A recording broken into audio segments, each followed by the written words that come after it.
Hello and welcome to South Bay Sports Radio. Here's your host, Nick Ingram.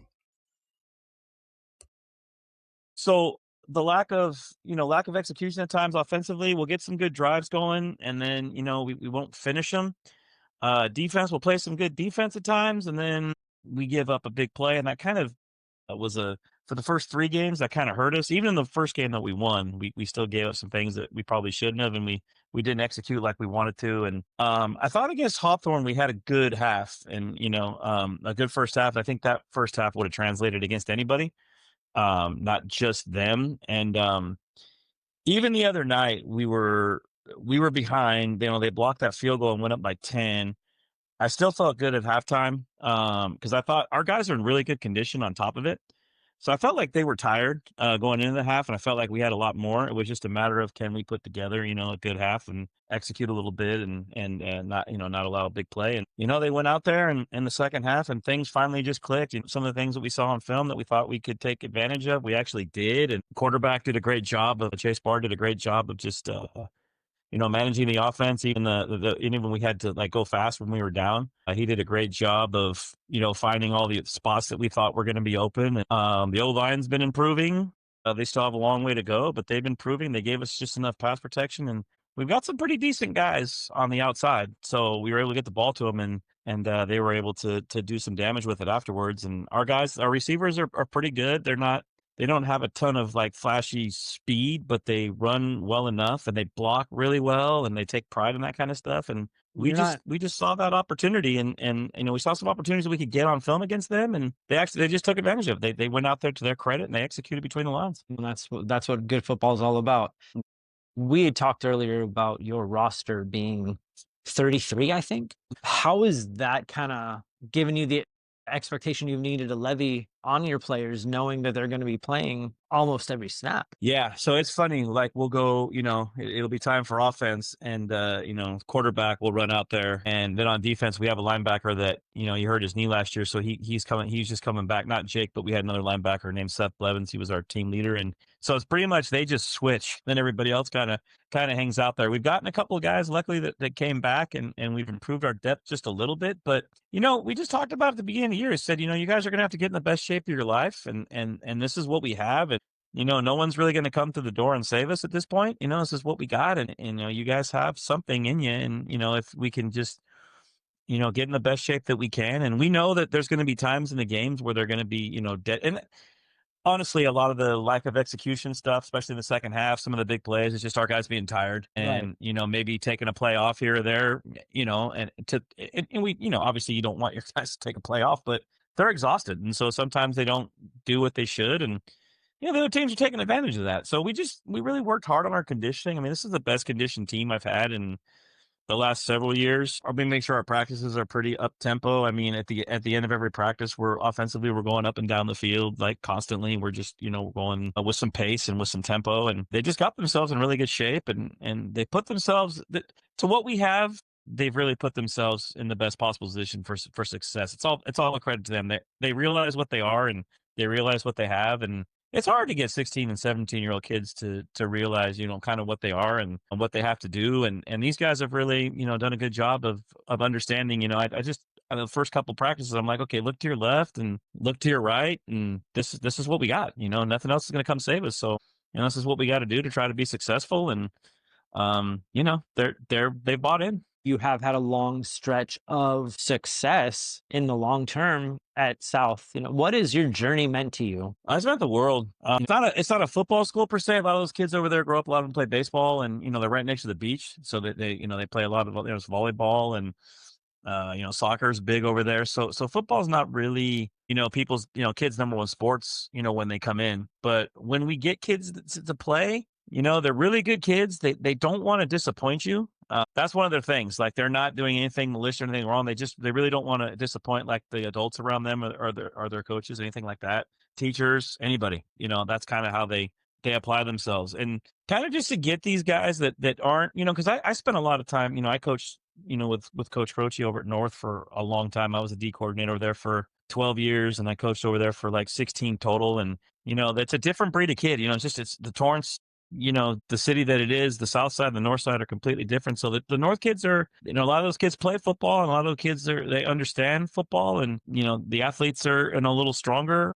But to get kids like this, and when you see you get a group that's got something in them, like we did when we won CIF a few years ago, and it's good because all these kids at South have all grown up together, like they've known each other since they were 2 and 3 years old, and they like being with their friends, and they like just to play with one another, and that's kind of means the world to them. And that's kind of why you get into it, and I was born and raised in Torrance, and it's the same kind of thing. Like, it was back when I played, it was playing with all of your friends and going out there and experience it. And these guys have that, and I think it's really cool to see that you just got a bunch of neighborhood kids, doing the best they can. They may not have the size and the speed that the other places have, but they're putting themselves out there. They've got a school where a lot of kids kind of take the easy way out, and they don't want to go through all the work, and they don't want to go through something as hard as football. And these guys are out there just giving everything of themselves because they just love it, and they love playing with their team. They kind of believe in, what we're trying to get them to do, and they understand.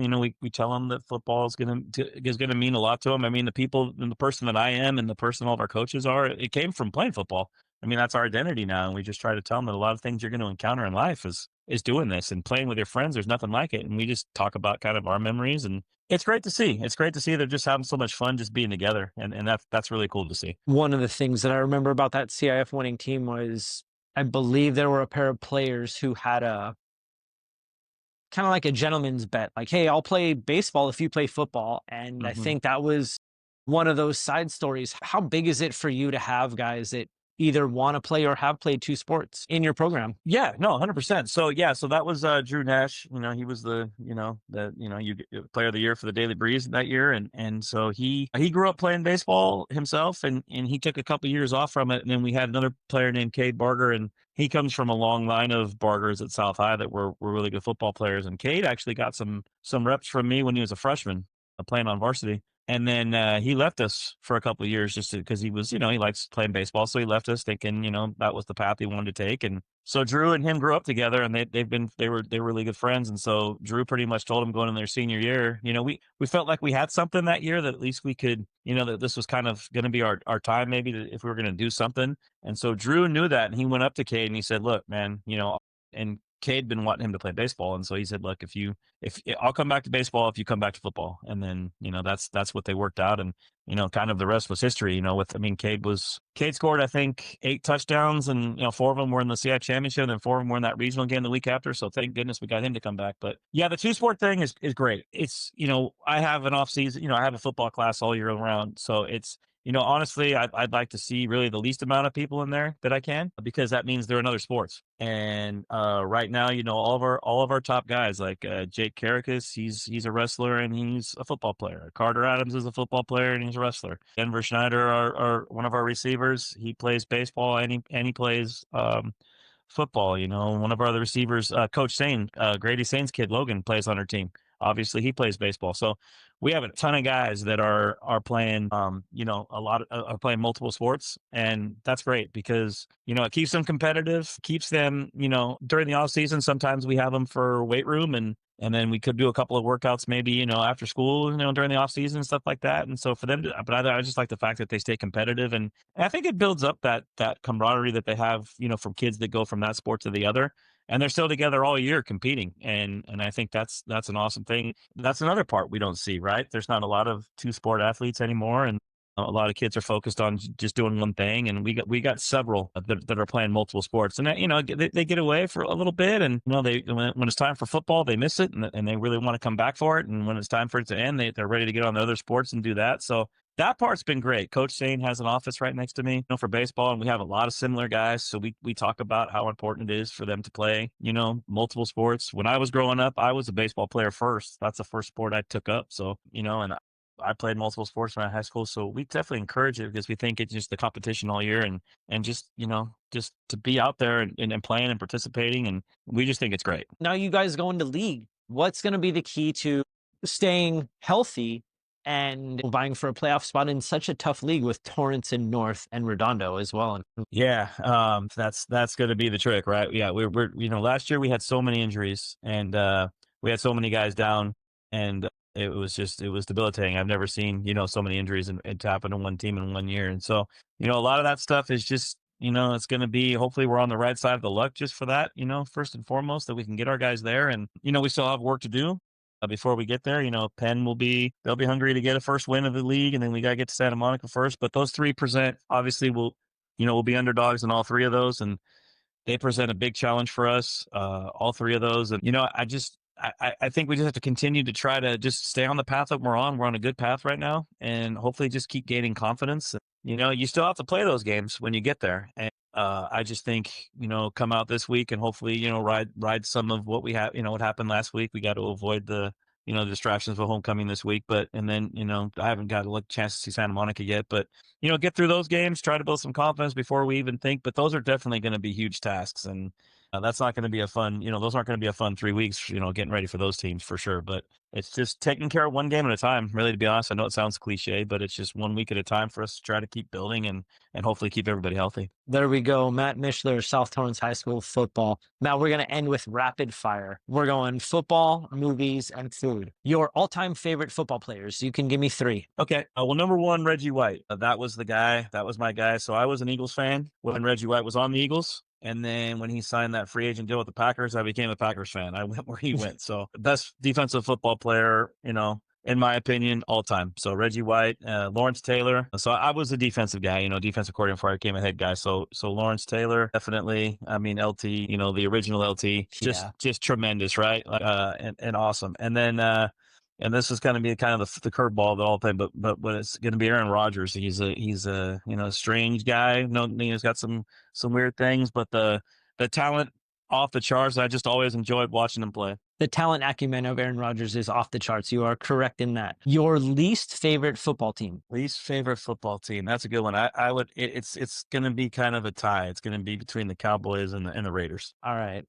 Favorite football movies? Okay, so favorite football movies, definitely remember the Titans. I remember I went with North High years ago, and we saw the premiere in the Rose Bowl, and that was a pretty awesome experience. So they've had a big screen right out in the middle. So remember the Titans, definitely. Also, these are going to sound, funny, but Little Giants. I just always liked that movie, when I was growing up watching it. I saw that you were a little big league guy. I think I saw a tweet where you were a little big league guy. Yeah, I love that movie. Me too. So that's one of my favorite baseball ones. But Little Giants kind of in the same. I think just there's something about having the little people involved in it, which was good. And then I like Any Given Sunday. I just think that's awesome with Al Pacino's speech in there, and Jamie Foxx playing the quarterback, the cocky quarterback and stuff, and they got Dennis Quaid as the KG veteran and all that stuff. LT's in there. I think Any Given Sunday's awesome. Yeah. That was one of my. I remember seeing that movie at the Galleria Theaters when it came out. Awesome. Yeah. A movie is being made about your life.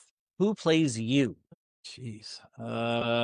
Boy, that's a good one. Maybe like a younger, because I'm not that old quite yet. Maybe like a younger Nick Nolte. When he was in his prime there. Nick Nolte, like not Cape Fear. What was the Nolte basketball? Was Blue Chips, with Shaq and Anthony Hardaway. He was Pete Bell, the basketball coach. Oh, yeah. The movie about UCLA. That's it. Yep. Yeah. Yep.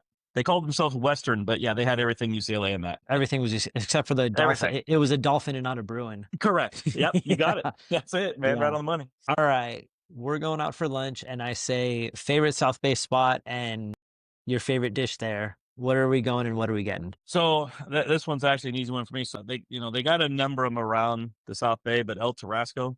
But you got to go to the one on PCH in Redondo. It's just a little bit ways down from south. If you head down PCH in Redondo Beach, so El Tarasco, and they've got this super deluxe burrito there, and you get carne asada on there instead of that's the meat that you pick, and then it's the best. There we go, Matt Mishler, South Torrance High School. Thank you very much.